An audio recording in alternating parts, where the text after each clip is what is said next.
Hello दोस्तों, जय मां भारती। आज की इस वीडियो में अपन जो 10th क्लास की लेक्चर सीरीज चल रही है, चैप्टर नंबर 1 रियल नंबर वास्तविक संख्याएं, उनका जो पिछली 1.2 और 1.1 प्रश्नावली अपन ने कर ली है। आज 1.3 के एग्जाम्पल करेंगे। तो चलिए शुरू करते हैं। तो 1.3 के अपन को एग्जाम्पल करने के लिए पहले एक छोटी सी प्रमेय होती है, उसको ध्यान में रखना जरूरी होगा। क्योंकि 1.3 में अपन क्या करेंगे, जो अपरिमेय संख्याएं होती है, अपरिमेय संख्याएं कौन सी होती है, वे संख्या जिनको p बटा q के रूप में नहीं लिखा जा सकता। 1.3 जो प्रश्नावली है वो अपनी अपरिमेय संख्याओं के ऊपर ही है। तो अपरिमेय संख्याएं कौन सी होती है, वे संख्याएं जिनको p बटा q के रूप में नहीं लिखा जा सकता, वे होती है अपरिमेय संख्याएं। और परिमेय संख्याएं जिनको p बटा q के रूप में लिखा जा सकता है, वे होती है परिमेय संख्याएं। तो देखिए अपरिमेय संख्या, अब जैसे उदाहरण के लिए √2 क्या है, अपरिमेय संख्या। क्या इसको p बटा q के रूप, अब जैसे अपने 2 लिया, 2 क्या है, परिमेय संख्या है। क्यों? क्योंकि इसके नीचे अपन 1 लिख देंगे तो ये क्या हो जाएगा, p बटा q। तो यहाँ पे q बराबर 0 नहीं होना चाहिए, तो ये परिमेय संख्या है। तो अभी हम कह सकते हैं कि √2, इसके नीचे भी तो 1 लिख सकते हैं अपन, तो ये भी परिमेय संख्या है। लेकिन नहीं, यहाँ पे एक शर्त होती है परिमेय संख्याओं में कि परिमेय संख्या वे संख्या होती है जिनको p बटा q रूप में लिख सकते हैं और q is not equal to 0। तथा एक शर्त और होती है कि यहाँ पे जो p और q है, ये दोनों पूर्णांक होने चाहिए, पूर्णांक होने चाहिए। तो यहाँ पे देखिए ये q है, यानी कि 1, q बराबर इसमें 1 है, तो ये तो क्या है, पूर्णांक है। लेकिन √2 है ना, ये पूर्णांक नहीं है। पूर्णांक संख्या कौन सी होती है, वे पूर्णांक संख्या तो वे होती है जिनमें प्लस की हो, माइनस की और 0 हो। लेकिन √2 पूर्णांक नहीं है, क्योंकि √2 पूर्णांक संख्याओं में नहीं आती है। पूर्णांक संख्या वे होती है जो प्लस में भी हो, प्लस 1 2 3 4 ऐसे करके अनंत तक, और माइनस 1 2 3 4 5 ऐसे करके अनंत तक, और 0। लेकिन √2 पूर्णांक संख्या में नहीं आती है। तो जो p और q पूर्णांक होने चाहिए, यहाँ पे ये जो p है वो पूर्णांक नहीं है, अतः ये √2 परिमेय संख्या है। तो परिमेय संख्या √2 √3, तो परिमेय संख्या √2 √3 √5 √7, ये सब क्या परिमेय संख्या है। यानी कि अपन इनको तो कह दिया कि p बटा q के रूप में लिखा जा सकते हो परिमेय संख्या। इनके बारे में अपन ये कह सकते हैं कि रूट में p बराबर लिख के, बुक में शायद पेज नंबर 14 पे है। देखिए मैं आपको परिमेय को उदाहरण के साथ समझाता हूँ। मैंने लिया 9, ठीक है, एक एग्जाम्पल ऐसे ही 9 लिया मैंने। अब 9 का वर्ग किया, 9 का स्क्वायर, 9 का स्क्वायर कितना होता है, 81, ठीक है। अब यदि मैं कोई एक नीचे संख्या लेता हूं कि मैंने किया कि 9 में मैंने 3 का भाग दिया, ठीक है। यदि 9 में 3 का भाग जाता है, कितने बार जाता है, 3 बार, ठीक है। अगर 9 में 3 का भाग जाता है तो जो 9 का वर्ग है कितना, 81, इसमें भी 3 का भाग जाएगा। ये अपनी प्रमेय है। देखिए 81 में 3 का भाग जाता है क्या, तो 81 में दे लो 3 का भाग, 2 बार जाएगा 6, कितना बचा 2, 21 में 7 बार, यानी कि 27 बार गए। यानी कि अपने कोई संख्या ली a, ये कोई a, अपन कुछ भी संख्या ले लो, जैसे मैंने लिया 4, ठीक है। 4 में यदि किसी संख्या मान लो 2 का भाग जा रहा है, यदि पूरा पूरा जा रहा है, कितनी बार गया, 2 बार। तो ये जो 4 का स्क्वायर है, 4 का वर्ग करेंगे, इस 4 का अगर अपन वर्ग करेंगे तो इस वर्ग में भी 2 का भाग पूरा पूरा जाएगा। वर्ग कितना आया, 16, 16 में 2 का भाग कितने बार आता है, 8 बार। ये अपनी प्रमेय है। यानी कि अपने पास 2 संख्या होती है a और b, 2 संख्या अपने पास होती है a और b, ठीक है। इनमें यदि अपन a का स्क्वायर है, ठीक है, यदि a में b का भाग जाता है, a कितना है 9 और b कितना है 3, एग्जाम्पल a और b कोई भी संख्या हो सकती है। यदि a में b का भाग जाता है, a अपॉन b, a कितना है 9, उदाहरण के साथ और देखिए, ये उदाहरण 1 है और ये उदाहरण 2 है। तो अपन को ये है कि अपने 2 संख्या ली a और b, अब a कितना है 9 और b कितना है 3। यदि a में b का भाग जाता है तो a का स्क्वायर, यानी कि a का वर्ग करेंगे, उसमें भी b का भाग जाएगा। ये अपनी प्रमेय है कि कोई भी 2 पूर्णांक होते हैं, उन पूर्णांकों में यदि एक का भाग b में जाता है तो उसके वर्ग करेंगे तो उसका भाग भी b में जाएगा। कोई भी एग्जांपल ले लेते हैं, जैसे 16 ले लिया, 16 में यदि 8 का भाग जाता है तो 16 का वर्ग है, उसमें भी 8 का भाग जाएगा।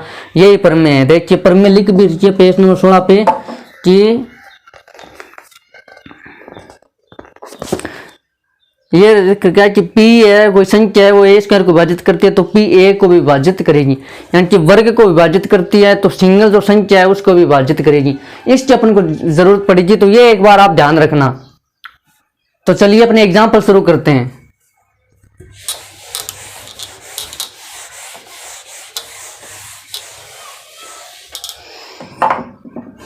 तो चलिए एग्जाम्पल नंबर 5 करते हैं। सो एग्जाम्पल नंबर 9 है, पेज नंबर 15, साथ में लिख किताब खोल लीजिए। एग्जाम्पल नंबर 9 है कि सिद्ध कीजिए √3 एक अपरिमेय संख्या। क्वेश्चन मैंने लिखा लेकिन ये पूछा है कि √3 एक अपरिमेय संख्या, ये अपन को सिद्ध करके बताना है कि हाँ √3 एक अपरिमेय संख्या। तो चलिए स्टार्ट करते हैं एग्जाम्पल नंबर 9। एग्जाम्पल नंबर 9 इस एक बार देख लेना है, बाकी जो एक्सरसाइज है वो सेम टू सेम है, सेम लाइनें रहेगी, सब कुछ सेम रहेगा। एक बार आपको ध्यान से देख लेना है कि कैसे करना है, बाकी सब सेम है। अपन को सिद्ध क्या करना है, सिद्ध करना है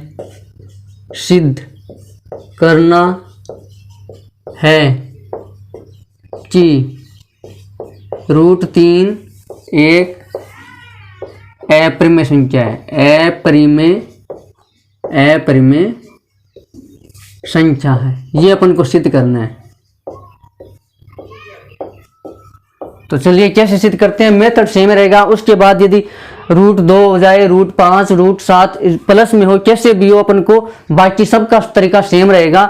बस एक बार इसको समझ लेना है कैसे करना है। तो देखिए यदि अपन को कभी भी रूट की संख्या सिद्ध करनी हो तो सबसे पहले अपन उसका उल्टा मानेंगे। कैसे कि अपन को क्या पूछा है कि √3 एक अपरिमेय संख्या है, तो पहले अपन इसका उल्टा यानी कि विपरीत क्या हो जाएगा, अपन मान लेंगे माना इसका उल्टा यानी अपरिमेय है, तो अपन क्या उल्टा क्या मानेंगे, माना √3 एक परिमेय संख्या है। इसका अपन ने उल्टा मान लिया कि अपन को सीधा अपरिमेय करना है। अपन ने एक बार मान लिया कि माना √3 एक अपरिमेय संख्या है, तो परिमेय संख्या ये अपन मान लिया, माना √3 एक परिमेय संख्या है। पहले अपन ये मान लिया कि √3 एक परिमेय संख्या है, तो ये अपन मान लिया सेम, सब में सेम है। यदि यहाँ पे √2 जाए तो माना √2 एक परिमेय संख्या है। तो पहले तो जो कथन दिया हुआ है कि सिद्ध करो अपरिमेय संख्या है, तो उसका उल्टा मान लो कि माना √3 एक परिमेय संख्या। यहाँ से अपने क्वेश्चन की स्टार्ट होती है। तो अब यदि √3 परिमेय संख्या अपने मान लिया है कि माना √3 परिमेय संख्या है, तो अपन को पता है कि परिमेय संख्या वे होती है जिनको p/q के रूप में लिखा जा सकता है, और जहाँ पे p p/q के रूप में लिखा जा सकता है और q बराबर 0 नहीं होना चाहिए। तो अपने अगर परिमेय संख्या मानना है तो ये p/q के रूप में होगी। ये तो तय है कि परिमेय संख्या मान ही लिया है, तो ये जो √3 है इसको अपन p/q के रूप में लिख सकते हैं। सीधी सी बात है, ये परिमेय संख्या मानना है तो परिमेय संख्या क्या होती है, p/q के रूप में होती है। तो इसको अपने p/q के रूप में मान लिया कि माना कि ये p/q के रूप की होती है, और देख ली यहाँ पे अपने एक लिख भी दिया, तो q बराबर 1 है, p बराबर √3 है। अपने मानना है कि √3 एक परिमेय संख्या है, तो √3 यदि परिमेय संख्या होगी तो वो p/q के रूप में लिखी जाएगी। ये तो सिंपल सी बात है।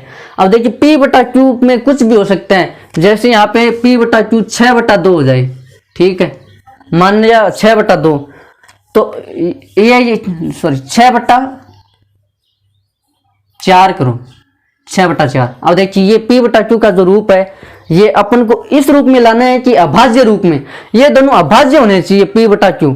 तो अपन इनको काट के p/q को अपन काटेंगे, हल करेंगे, हल करके अपन इसको लिख देंगे a/b, ठीक है। p/q है उसको अपन a/b कैसे लिखेंगे कि मान लो p/q जैसे 6/4 है, तो उसको अपन हल करके कि इनको अभाज्य बना दिया। अभाज्य का मतलब अब इनमें खुद और एक के अलावा और किसी का भाग नहीं जाता, इनको अपन को अभाज्य बना देना है। तो इनको मान लो p को मैंने a से काट दिया, q को b से काट दिया। अब ये जो a और b है ये क्या है, अभाज्य है, दोनों अभाज्य है। अभाज्य का मतलब अब इनमें एक और खुद के अलावा, यानी कि जो अब ये a है इसमें एक के अलावा और खुद a के अलावा और किसी का भाग नहीं जाता, ये है। अपने इसको मान लो यहाँ पे पहले ये भाज्य थी, किसी से कट रहा था, भाग जा रहा था, तो अपन ने इसको सोल्व करके लास्ट में जो नीचे से नीचा गुणनखंड है अभाज्य गुणनखंड, वो अपन ने लिख दिया a/b, यानी कि अपने √3 को ऐसे लिख दिया, √3 को a/b में ले आए। a/b का मतलब है कि अब जो a और b है अपन यहाँ पे लिख देंगे साइड में कि यहाँ जहां, ठीक है, साइड में लिख भी देंगे कि a/b क्यों लिखा है। अपने जो परिमेय संख्या √3 तो p/q के रूप में, तो अपने इसको छोटे से छोटे रूप में किया, p/q को सरल किया और a/b लिखा है। अब जो a/b है उनमें खुद और एक के अलावा किसी का भाग नहीं जाता, ये दोनों अभाज्य संख्या हो गई। अभाज्य संख्या कौन सी होती है? ए यदि अभाज्य संख्या है और बी अभाज्य संख्या, तो इनमें अब खुद के अलावा और एक के अलावा और किसी का भाग नहीं जाना चाहिए। बात तो यही है। तो अपन लिख देंगे जहां ए तथा बी दोनों अभाज्य हैं। ये है आपकी जो किताब है उसमें दोनों अभाज्य, दोनों का मतलब सह यानी दोनों, तो इस जो वर्ड है दोनों अभाज्य, इसको सहभाज्य लिख रखा है। सह यानी दोनों, अभाज्य यानी कि ए और बी है वो सह अभाज्य है, यानी कि दोनों संख्या जो है वो अभाज्य है। ये भी लिख सकते हैं दोनों अभाज्य। और बुक के अलावा देखो तो सह अभाज्य लिख रखा है बुक में, उसका मतलब क्या है कि ए और बी ये दोनों है वो अभाज्य हैं। अभाज्य का मतलब इनमें आप एक और स्वयं के अलावा किसी तीसरी संख्या का भाग नहीं जाएगा। ये अभाज्य संख्या की डेफिनेशन परिभाषा है। सिंपल सी बात, ये यहाँ तक अपन आ गई। अब देखिए अपन यहाँ पे वज्र गुणा करेंगे, क्रॉस मल्टीप्लाई। वज्र गुणा करेंगे तो क्या आएगा? वज्र गुणा कैसे होता है? जो क्रॉस कर दो वज्र गुणा, तो √3 के साथ b मल्टीप्लाई। प्रोसेस है ये, स्टेप बाय स्टेप, बाकी सब में सेम रहेगा। रूट की कोई भी संख्या सिद्ध हो जाए यही करना है। माना √3 एक अपरिमेय संख्या है, ये तो मैंने आपको समझाने के लिए लिखा है कि a/b कैसे आया। आपको इसके बाद ये स्टेप करनी है। अब आगे देखो क्या करना है। वज्र गुणा किया, वज्र गुणा करने पर वज्र गुणा कर दो, तो वज्र गुणा करेंगे तो √3b से हो जाएगा। तो √3b बराबर 1 के साथ 1 का गुणा होगा तो a हो जाएगा। 1 के साथ 1 का गुणा करेंगे तो a। आगे की प्रोसेस कि अब अपन को आगे क्या करना है? दोनों तरफ वर्क करने पर सेम प्रोसेस है। एक बार आप समझ लीजिए। आगे की जितनी भी संख्या सिद्ध करनी होगी उनमें सेम है। देखिए दोनों तरफ वर्ग करने पर यानी कि स्क्वायर कर दो, तो दोनों तरफ स्क्वायर करेंगे, वर्ग करेंगे तो √3b इसका स्क्वायर और बराबर a का स्क्वायर। ठीक है, दोनों तरफ वर्ग कर दिया। तो √3 का वर्ग करेंगे तो इसको तो अपन लिख देंगे 3 और b का वर्ग 3b का स्क्वायर। ठीक है, आप देखिए √3 का वर्ग 3 कैसे आया, ये अपन को देखना है। √3 है उसका अपन ने वर्ग किया तो ये 3 कैसे आया, ये भी आप समझ लीजिए। बाकी समझाने की जरूरत नहीं, लेकिन फिर भी देख लीजिए। √3 है वो 3 कैसे है। देखिए रूट को अपन क्या मानते हैं? रूट की जगह अपन ऐसे भी लिख सकते हैं आधी घात। ठीक है, रूट का मतलब होता है कि इसके ऊपर आधा घात है, यानी कि जो 3 है वो पूरा नहीं है, आधा है। तो ये 3 रूट का मतलब अपने आधा लिख दिया। अब इसके ऊपर क्या है? स्क्वायर है। ठीक है, अब आधार 1 है तो घातें क्या होती है? गुणा होती है। अब गुणा होगी तो 2 से 2 कट जाएगा, 3 की घात कितनी बची? 1। यानी कि जो स्क्वायर है उससे जो रूट है वो कट जाता है, रूट की घात आधा होती है। अब आधार देखिए a है, अब a के ऊपर स्क्वायर और फिर घात, तो ये क्या आधार 1 है तो घातें क्या हो जाती है? आपस में गुणा हो जाएगी। तो यहाँ तो 2 से 2 गुणा हो गया, 4 हो गया, लेकिन 1/2 से जब 2 गुणा होगा तो 2 से 2 कट जाएगा। 2 से 2 कटेगा तो 3 की पावर 1 यानी कि 3 की घात 1 बराबर 3। इस प्रकार जब रूट का स्क्वायर करते हैं तो वहां पे सिंगल आ जाता है, संख्या रूट हट जाता है। तो रूट कैसे हटता है? वैसे हटता है कि रूट की घात कितनी होती है? आधी से जो स्क्वायर होता है वो 2 से 2 कट जाएगा, तो कितना बचेगा? 1। और किसी भी घात 1 का मतलब वो संख्या खुद ही है एक बार। तो ये रूट हट गया। 3b का स्क्वायर बराबर कितना बचा? a का स्क्वायर। अब देखिए इसको अपन लिख देंगे समीकरण नंबर 1 नंबर, इसको समीकरण 1 मान लो, समीकरण नंबर 1 आगे काम आएगा ये जो इक्वेशन है वो। अब आगे अपन को क्या करना है? जो b है ये तो इधर, इसको इधर भेज दो, तो b का स्क्वायर इधर रख लो, b का स्क्वायर बराबर a का स्क्वायर।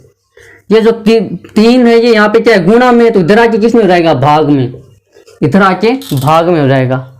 अब देखिए अपनी जो प्रमेय थोड़ी जस्ट अपने पढ़ी थी कि किसी भी संख्या के वर्ग में यदि भाग जाता है तो उस संख्या में भी भाग जाएगा। यानी कि अपने लिखा था कि 4 में यदि 2 का भाग जाता है तो 4 का वर्ग कितना होता है? 16 में भी 2 का भाग जाएगा। यानी कि यदि वर्ग में 2 का भाग जाता है तो जो सिंगल संख्या होती है वो खुद उसमें भी 2 का भाग जाएगा। अब यहाँ पे देखिए अपने क्या किया?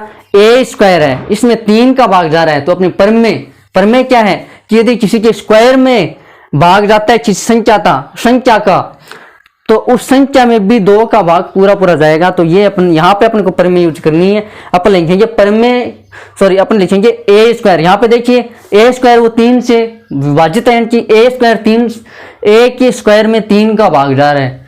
तो सिंपल सी बात, अपन जो प्रमेय है उसके अनुसार ए में भी 3 का भाग जाएगा। ये अपन को एक बार लिखना है। अब आगे देखिए अपन इसको सिद्ध कैसे करते हैं। तो ए स्क्वायर है, ठीक है, तो ए स्क्वायर अपन लिख देंगे यहाँ ए स्क्वायर 3 से विभाजित है, ठीक है, 3 से विभाजित, अभी 3 से भाग जा रहा है ए स्क्वायर में, विभाजित है। तब प्रमेय के अनुसार या प्रमेय के अनुसार सीधा लिखो, तब प्रमेय के अनुसार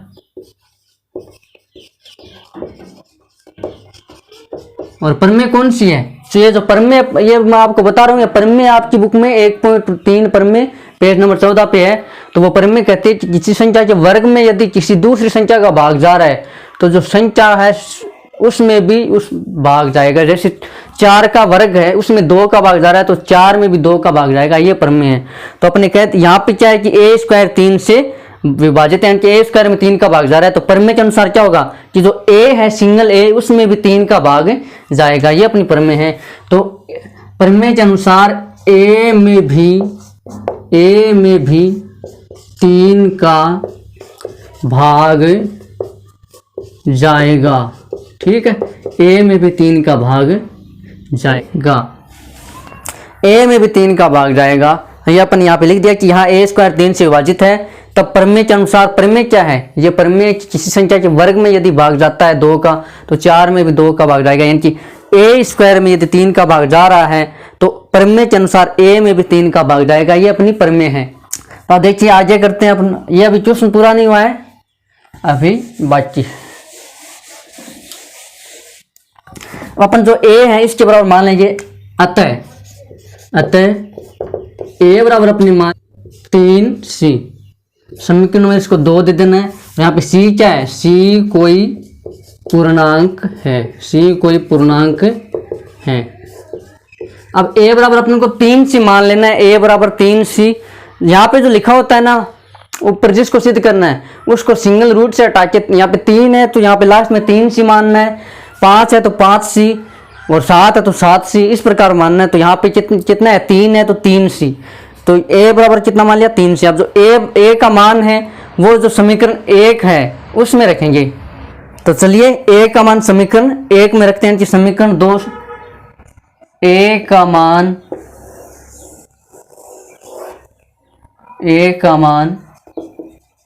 समीकरण 1 में रखने पर है। तो 1 में रखेंगे तो देखिए समीकरण 1 ये रही √3b का स्क्वायर, तो ये हो जाएगी √3b स्क्वायर बराबर a का स्क्वायर। a का मान कितना है? 3c, तो इसका स्क्वायर, a का मान 3c का स्क्वायर, तो 3b का स्क्वायर बराबर ये कितना हो जाएगा? 9c का स्क्वायर। 3 का वर्ग 9 और c का वर्ग स्क्वायर। तो अब जब 3 है ये इधर गुणा में तो इधर किस में रहेगा? भाग में। तो b स्क्वायर बराबर 9c का स्क्वायर बट्टा 3, 3 से 9 कट जाएगा कितनी बार? 3 बार। तो b का स्क्वायर बराबर कितना आएगा? 3c का स्क्वायर। अब देखिए ये जो 3 वापस c के किस में? गुणा में, तो इधर आके किस में जाएगा? भाग में। यानी कि c स्क्वायर बराबर b स्क्वायर है, तो ये 3 गुणा में था तो इधर किस में जाएगा? भाग में, b स्क्वायर बट्टा 3। अब वापस देखिए यहाँ पे वापस ये कंडीशन हो जाएगी, b स्क्वायर बराबर a स्क्वायर बट्टा 3 आया था, अपने क्या लिखा था? a स्क्वायर 3 से विभाजित है, तब प्रमेय के अनुसार a में भी 3 का भाग जाएगा। तो यहाँ पे देखिए b स्क्वायर बट्टा 3 है, b स्क्वायर 3 से विभाजित है तो b भी 3 से विभाजित होगा। अपन फिर से लिख देंगे यहाँ a स्क्वायर, सॉरी यहाँ पे b है ना, तो b स्क्वायर 3 से विभाजित है,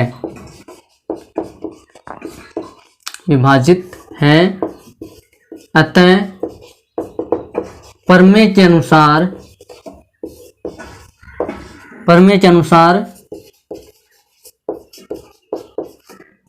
b भी 3 से विभाजित होगा, विभाजित होगा। देखिए ये अपने वर्ग में यही तो है कि किसी संख्या के वर्ग में यदि भाग जा रहा है तो उस संख्या में भी भाग जाएगा, क्योंकि बी स्क्वायर में यदि 3 का भाग जा रहा है तो बी में भी 3 का भाग जाएगा, बी में भी 3 का भाग जाएगा, जो कि दिए गए कथन का विरोधाभास। अब कौन सा कथन? अपन ने जो कथन लिया है कि √3 एक परिमेय संख्या है, परिमेय संख्या तो p/q के रूप की होगी, यानी कि √3 बटा, अब इस p/q को अपन ने काट के एकदम छोटे लेवल में लिया, सरल कर लिया a/b। अब a/b अपने पास ऐसे है पूर्णांक है कि a/b है, ये दोनों अभाज्य हैं, यानी कि a और b दोनों अभाज्य हैं। अभाज्य का मतलब इनमें एक और स्वयं के अलावा किसी का भी भाग नहीं जाता। लेकिन यहाँ पे देखिए a में यहाँ 3 का भाग जा रहा है और b में भी 3 का भाग जा रहा है, यानी कि b में 3 का भाग जा रहा है, यानी कि a और b में या तो देखिए a में या तो 1 का भाग चला जाए या फिर a में 1 का भाग चला जाए, तभी अभाज्य संख्या होगी। खुद और 1 के अलावा किसी तीसरी संख्या का भाग नहीं जाना चाहिए, तभी वो अभाज्य संख्या होती है। लेकिन यहाँ पे देखिए a में किसका भाग जा रहा है? 3 का। a में भी 3 का भाग जाएगा और b भी 3 से विभाजित होगा, यानी कि b में भी भाग जा रहा है किसी तीसरी संख्या का, यानी कि b में 1 का जाना चाहिए और b में b का जाना चाहिए, लेकिन यहाँ पे b में 3 का जा रहा है और यहाँ में a का भी 3 का जा रहा है। तो देखिए खुद का भी चला गया, स्वयं का भी 1 का भी चला गया, स्वयं का भी चला गया और 3 का भी चला गया। तो इसका मतलब क्या है? a अभाज्य संख्या नहीं है और b में भी देखिए 1 का चला गया, खुद का चला गया और 3 का, यानी कि इसमें भी चला गया, यानी कि दोनों अभाज्य नहीं है। अभाज्य मतलब नहीं है, यहाँ पे जो है परिमेय संख्या अपने मानना था, ये परिमेय संख्या ही तो है कि √3 परिमेय संख्या। तो ये जो कथन अपने मानना है कि मानना √3 एक अभाज्य संख्या नहीं है, तो क्या है? परिमेय संख्या नहीं है। परिमेय संख्या नहीं है तो ये जो कथन है अपने मानना है, मानना √3 एक अपरिमेय, ये अपन ने कल्पना की है कि √3 एक परिमेय संख्या, क्या है? गलत है। तो अपन लिख देंगे b भी 3 से विभाजित होगा, जो कि दिए गए कथन का विरोधाभास है। जो कि दिए गए कथन, कौन सा कथन? अपने जो मानना है, मानना √3 एक परिमेय संख्या है, वो जो कथन है अपनी कल्पना की है वो गलत है, जो कि दिए गए कथन का विरोधाभास है, विरोधाभास है, जो कि दिए गए कथन का विरोधाभास है। यानी कि अब ये परिमेय संख्या नहीं है तो क्या है? अपरिमेय संख्या, सीधी सी बात है। अतः √3 एक अपरिमेय, √3 एक अपरिमेय संख्या है, √3 एक अपरिमेय संख्या है। ये है अपना रूट की संख्या को सिद्ध करने का मेथड कि सिद्ध की। पहले अपन को क्या प्रश्न बोला? √3 एक अपरिमेय संख्या अपन को सिद्ध करना था। तो देखिए √3 एक अपरिमेय संख्या, इसको अपन को सिद्ध करना है तो अपन पहले मान लेंगे, माना √3 एक परिमेय संख्या है। तो परिमेय संख्या क्या होती है? p/q के रूप की होती है। तो इसको अपन ने फिर सरल कर लिया। सरल मतलब अब इनमें छोटे से छोटे रूप में लिख दिया, जैसे अपन को 6/4 को सरल करते हैं 2/3, तो वैसे p/q को अपने लिख लिया a/b के रूप में। अब a और b दो ऐसे हैं, ऐसे पूर्णांक है जिनमें स्वयं और 1 के अलावा किसी का भाग नहीं जाता, मतलब दोनों अभाज्य हैं। a और b दोनों अभाज्य हैं। फिर इनको वज्र गुणा करेंगे तो √3 b बराबर a आ जाए, वज्र गुणा करेंगे तो ये आएगा। फिर दोनों तरफ वर्ग करेंगे, वर्ग करके ये लिखेंगे। फिर अपने पास लास्ट में समीकरण आएगी b² बराबर a²/3। फिर अपन लिखेंगे यहाँ a² 3 से विभाजित है, तब अपनी जो परिमेय होती है उसके अनुसार a में भी 3 का भाग जाएगा। तो अब अपन अगला पूर्णांक लेंगे, अतः a बराबर 3, c अपन को मानना है। यदि 3 के स्थान पर 7 आए तो 7c, 5 आए तो 5c और c यहाँ पे कोई भी पूर्णांक हो जाएगा। आज की प्रोसेस ये रही थी कि ये जो a का मान अपने मानना है, ये अपन को जो समीकरण 1 माननी है 3b² इसमें रख देना है। फिर इसमें रखने के बाद आगे हल करना है। फिर आगे अपने पास आएगा c² बराबर b²/3, यानी a में भी अपने किसी तीसरी संख्या का भाग दे दिया और b में भी किसी तीसरी संख्या की 3 का भाग दे दिया। तो अपने जो कथन माना है कि परिमेय संख्या है वो गलत हो जाएगा, यानी कि जो कि दिए गए कथन का विरोधाभास है। अतः √3 एक अपरिमेय संख्याएं हैं। तो सब में यही तरीका रहेगा। यदि 5 पूछा तो यहाँ पे √5 आ जाएगा।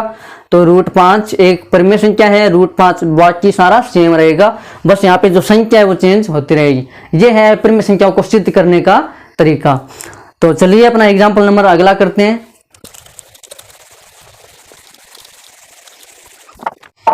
एग्जाम्पल नंबर 10 है।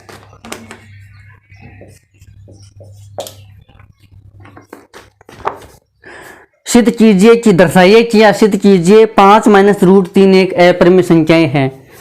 तो अपन को सिद्ध करना है 5 माइनस रूट 3 एक अपरिमेय संख्या, ये अपन को सिद्ध करना है। 5 माइनस रूट 3 एक अपरिमेय संख्या है, ये अपन को सिद्ध करना है।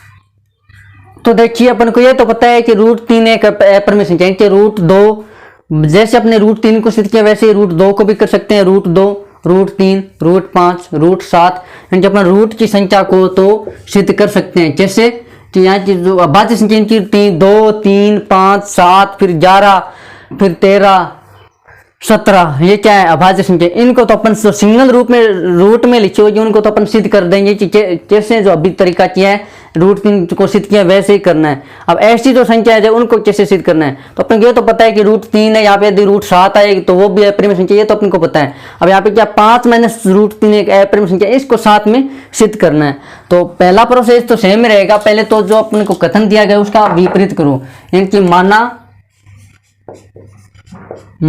5 माइनस रूट 3 एक परिमेय संख्या है, परिमेय संख्या है। 5 माइनस रूट 3 क्या अपरिमेय संख्या है, सॉरी 5 माइनस रूट 3 पहले अपने इसका सिद्ध करना अपन को अपरिमेय संख्या है, फिर अपने इसका विपरीत उल्टा माना 5 माइनस रूट 3 एक परिमेय संख्या है। यदि परिमेय संख्या होगी तो इसको रूट 5 माइनस रूट 3 बराबर a बटा b के रूप में ले सकते हैं। यहाँ पे a बटा की है, a बटा b, यहाँ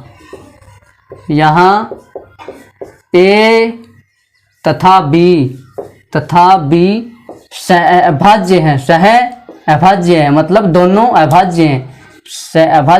अभाज्य का मतलब इनमें स्वयं और एक के अलावा किसी का भाग नहीं जाता, सह अभाज्य है, ये अपने मान लिया b। अब देखिए b में 1 का b, फिर b को 5 से गुणा करेंगे तो 5b माइनस a बटा b, ये तो है ही। तो रूट 3 बराबर अपने पास ये आ गया 5b माइनस a बटा b। अब देखिए अपने a और b अभाज्य मानने हैं, यानी कि a और b का मान अपन क्या क्या ले सकते हैं, a और b यानी कि 2 बटा 3 हो सकता है, 2 और 3 अभाज्य हैं। और क्या क्या हो सकता है, a और b का मान 5 बटा 3, 7 बटा 3, 7 बटा 2, 3 बटा 2, ये सब हो सकते हैं। अब यहाँ पे अगर अपन ये मान रखेंगे a और b के अपन मान रखेंगे तो यहाँ पे ये परिमेय संख्या आएगी, क्योंकि ये क्या है p बटा q के रूप की है। a और b का अपन कुछ भी मान रखेंगे तो यहाँ पे परिमेय संख्या आएगी, यानी कि जो 5b माइनस a और बटा b है इसका मान तो अपने पास परिमेय संख्या आएगा। a और b का मान रख लो, 2 बटा 3 रख लो, 5 बटा 3, 7 बटा 3, 7 बटा 2। a और b का मान अभाज्य इसलिए रखें क्योंकि अपने मानना a और b अभाज्य हैं, तो a और b का मान रखेंगे तो ये जो इतना अपने पास आया है ये तो परिमेय संख्या होगा। तो अपन लिखेंगे यहाँ 5b माइनस a बटा b एक परिमेय संख्या है, एक परिमेय संख्या है।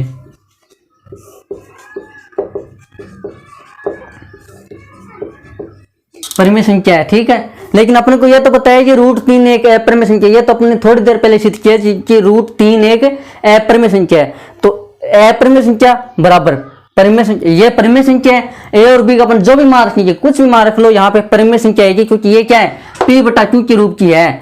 तो यहाँ पे परिमेय संख्या आएगा, a और b का जो मर्जी है मान रख लो, यहाँ पे परिमेय संख्या आएगी।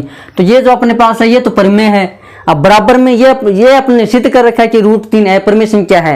रूट 3 की जगह अपन रूट 2 को भी सिद्ध कर सकते हैं, रूट 5, रूट 7 किसको भी सिद्ध कर सकते हैं, क्योंकि रूट 3 ये अपरिमेय संख्या है। लेकिन यहाँ पे अपने पास जो वैल्यू रख रहे हैं a और b की तो परिमेय संख्या आ रही है, 5b माइनस a बटा b, ये एक अपरिमेय संख्या है। तो ये तो नहीं हो सकता, यहाँ पे अपरिमेय संख्या बराबर परिमेय संख्या, या तो ये अपरिमेय संख्या है तो ये भी अपरिमेय संख्या। तो बराबर होने का मतलब क्या है, यानी कि रूट 3 अपरिमेय संख्या है तो इसके बराबर मतलब रूट 3 और ये बराबर, इसका मतलब क्या है इसकी जो वैल्यू है वो रूट 3 के बराबर है। लेकिन इसकी वैल्यू रूट 3 के बराबर नहीं है क्योंकि रूट 3 तो अपरिमेय संख्या है, लेकिन ये क्या है परिमेय संख्या। इसका मतलब ये क्या है, दोनों बराबर नहीं हो सकते।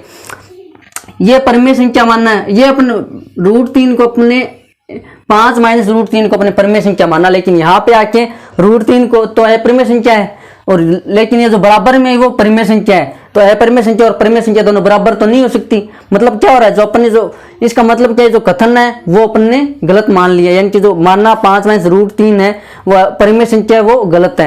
यानी कि एक परिमेय संख्या है जबकि √3 क्या है, अपरिमेय संख्या। लिख देंगे जबकि √3 एक अपरिमेय संख्या है, अपरिमेय, जबकि √3 एक अपरिमेय संख्या है।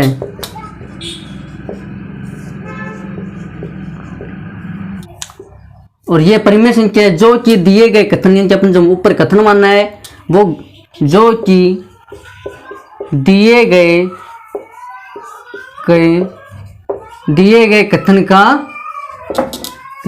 कथन का विरोधाभास है,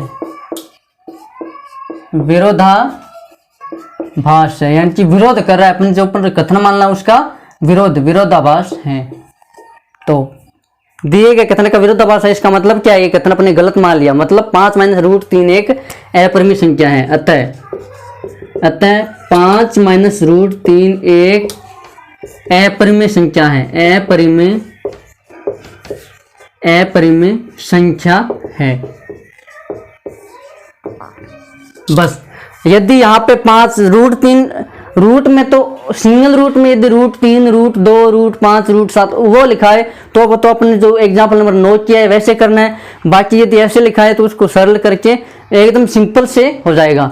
अब अपना अगला एग्जाम्पल कौन सा है, देखिए एग्जाम्पल नंबर 11। एग्जाम्पल नंबर 11 बोल रहा है कि 3 √2 एक अपरिमेय संख्या सिद्ध करना है। सिद्ध कीजिए कि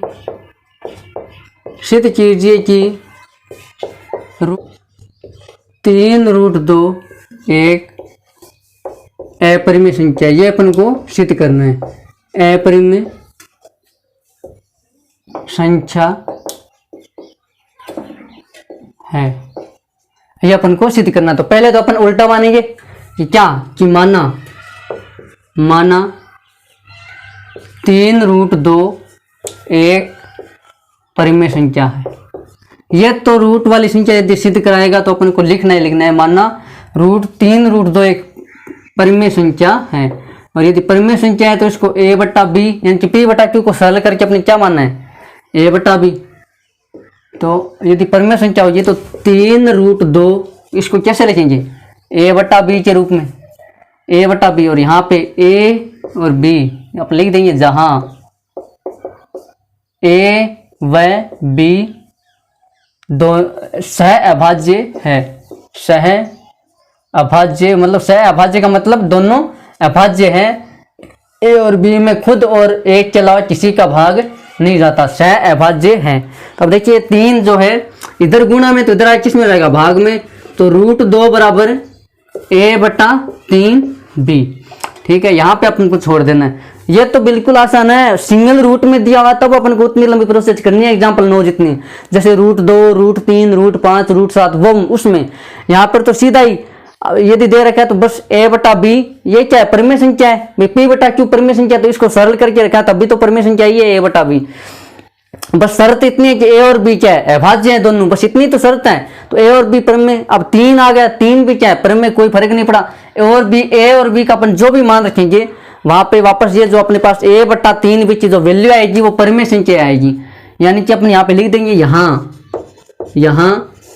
a/3b एक परिमेय संख्या है, एक परिमेय संख्या है। a और b, a/3 भी एक परिमेय संख्या, यानी कि a और b का कितना भी मान रख लो यहाँ पे परिमेय संख्या आएगी। लेकिन अपने पहले सिद्ध कर रखा है कि अब √3 को सिद्ध किया, वैसे √2 को भी सिद्ध कर देंगे। तो √3 है परिमेय संख्या है, यानी कि √2 भी है परिमेय संख्या है।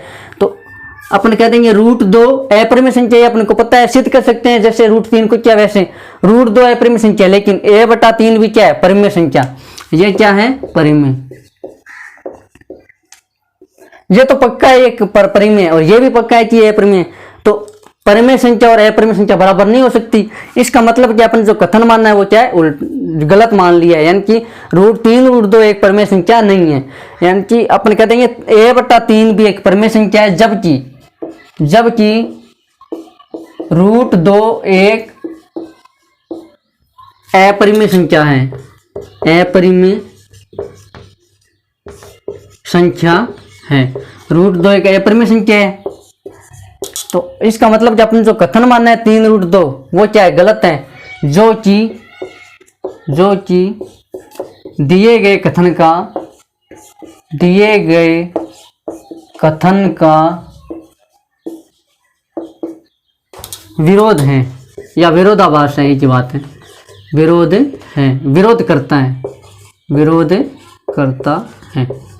विरोध कैसे करता है, देखिए सीधी सी बात है, ये कह रहा है मैं अपरिमेय संख्या हूं, √2 अपरिमेय संख्या, सिद्ध सही बात है, लेकिन a/3 भी ये एक परिमेय संख्या है, तो अपरिमेय संख्या और परिमेय संख्या दोनों बराबर कैसे हो सकती है, बराबर नहीं हो सकती। इसका मतलब कि अपने पास ये इक्वेशन नहीं है, वो गलत है। ये इक्वेशन अपने पास गलत कैसे आई, वो यहाँ से अपने मानना कि 3√2 एक परिमेय संख्या है, यहाँ से माना तभी तो अपने पास ये गलत परिणाम प्राप्त हुआ। एक तरफ परिमेय संख्या, दूसरी तरफ अपरिमेय संख्या, ये अपरिमेय संख्या और ये परिमेय संख्या, ये दोनों बराबर, अपरिमेय संख्या और परिमेय संख्या दोनों बराबर नहीं हो सकती है। तो ये अपने पास जो गलत कथन है, वो जो गलत अपने पास रिजल्ट आए, परिणाम क्या गलत है, क्योंकि अपरिमेय संख्या और परिमेय संख्या दोनों बराबर नहीं हो सकती। इसका मतलब कि अपने जो कथन माना है परिमेय संख्या, यहीं से तो ये आया है, परिमेय संख्या माना तो a/भी रखा, तो आज ये अपने पास ये समीकरण आया। अब ये परिमेय संख्या है, परिमेय संख्या, ये गलत रिजल्ट आया, ये किसके लिए है, अपने मानना है कि परिमेय संख्या है, तो ये गलत है, तो ये अपना ये भी गलत है कि परिमेय संख्या है, तो परिमेय संख्या नहीं है तो क्या है, 3√2, अतः 3√2 एक